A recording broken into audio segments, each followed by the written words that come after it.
Bismillahirrahmanirrahim. Assalamualaikum warahmatullahi wabarakatuh. Syukur alhamdulillah kita bisa berjumpa lagi di channel ini. Shalawat dan salam semoga selalu tercurahkan kepada junjungan kita Nabi besar Muhammad Sallallahu Alaihi Wasallam. Allahumma sholli ala Sayyidina Muhammad wa ala ali Sayyidina Muhammad. Harapan dan doa saya, semoga saudaraku semua selalu diberikan kesehatan oleh Allah, dimudahkan segala urusannya, dilapangkan rezekinya, diampuni segala dosanya. Amin ya Rabbal Alamin. Sahabat beriman yang dirahmati Allah, ada seorang yang berkata pada Ibnu Mas'ud, "Kami tidaklah sanggup mengerjakan sholat malam." Beliau lantas menjawab, "Yang membuat kalian sulit karena dosa yang kalian perbuat." Lalu, apakah kita termasuk orang yang sering melewatkan malam begitu saja, tanpa bangun untuk sholat malam, bahkan tanpa merasa bersedih? Mungkin sudah saatnya kita mengevaluasi diri dan mulai membiasakan diri untuk sholat malam. Meskipun hanya berdiri melaksanakan 2 rakaat sebelum azan subuh berkumandang. Amr bin As radhiyallahu anhu berkata, 1 rakaat sholat malam itu lebih baik dari 10 rakaat sholat di siang hari. Luqman berkata pada anaknya, "Wahai anakku, jangan sampai suara ayam berkokok mengalahkan kalian. Suara ayam tersebut sebenarnya ingin menyeru kalian untuk bangun di waktu sahur. Namun, sayangnya kalian lebih senang terlelap tidur." Salah seorang ulama terdahulu bangun di tengah malam yang sangat dingin. Saat meletakkan tangannya di bejana air, beliau merasakan sakit dinginnya air itu. Beliau ingin kembali ke atas tempat tidur dan hendak membatalkan niatnya untuk berwudu. Namun beliau paksakan mencelupkan tangannya ke dalam air, seraya berkata, "Sesungguhnya ini lebih ringan daripada panasnya api Jahannam." Sahabat beriman yang dirahmati Allah, apakah ini terjadi begitu saja? Tentu tidak. Semuanya membutuhkan proses dan perjuangan.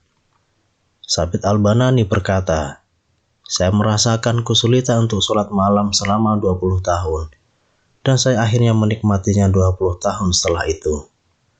Jadi, total beliau membiasakan sholat malam selama 40 tahun. Ini berarti sholat malam itu butuh usaha, kerja keras, dan kesabaran agar seseorang terbiasa mengerjakannya. Bisa karena terbiasa. Sholat tahajud tiap malam adalah sebuah kebiasaan yang kita pasti bisa melaksanakannya. Sholat tahajud bukan bakat yang dibawa sejak lahir. Yang namanya kebiasaan bisa kita tanamkan dalam diri kita. Sahabat beriman yang dirahmati Allah, lalu bagaimana caranya membangun kebiasaan tahajud? Berikut beberapa tahapan dalam membangun kebiasaan sholat tahajud. Yang pertama adalah motivasi sholat tahajud. Apa motivasi kita? Apakah hanya demi ingin menjadi orang kaya? Jika hanya ini motivasi kita, maka tentu kita tidak akan pernah mendapatkannya. Lupakan dulu dengan karir dan bisnis. Fokuslah bahwa motivasi kita membiasakan diri sholat tahajud adalah karena cinta dan ketaatan kita kepada Allah. Jika ini motivasi utama kita, maka yang lainnya akan mengikuti. Begitupun sebaliknya. Banyak sekali manfaat dan hikmah dari sholat tahajud. Namun, bukan itu alasan kita membiasakan diri sholat tahajud. Alasan kita, motivasi kita hanyalah Allah.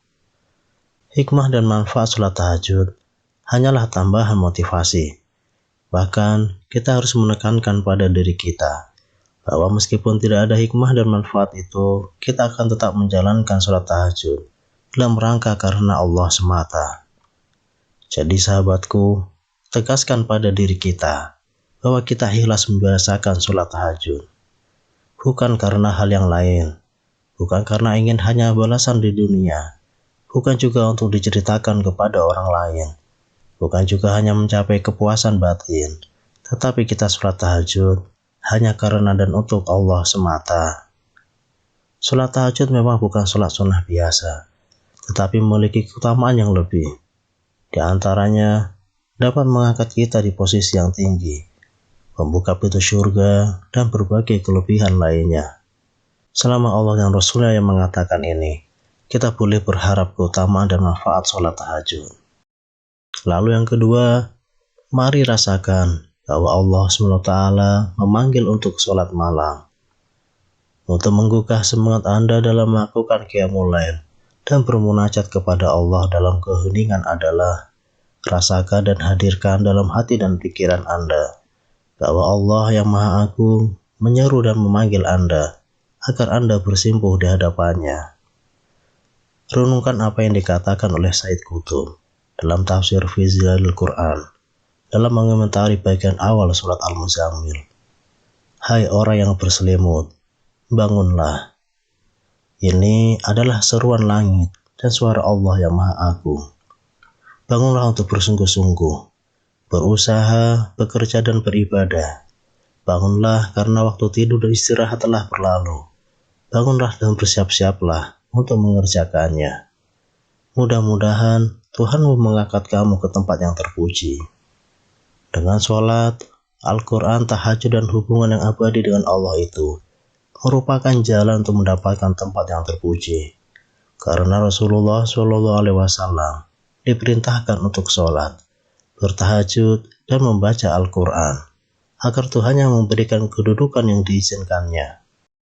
Luruskanlah niat hanya karena Allah, berharap balasan dan pahala seperti yang dikatakan Allah dalam Al-Quran dan dikatakan Rasulullah dalam hadis sahih.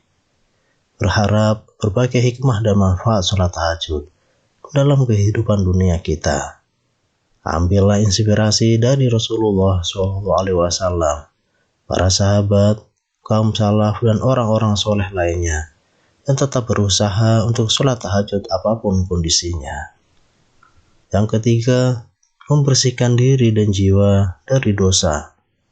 Bertaubat dan berhenti melakukan dosa, sebab jika melakukan terus, usaha pembersihan akan percuma.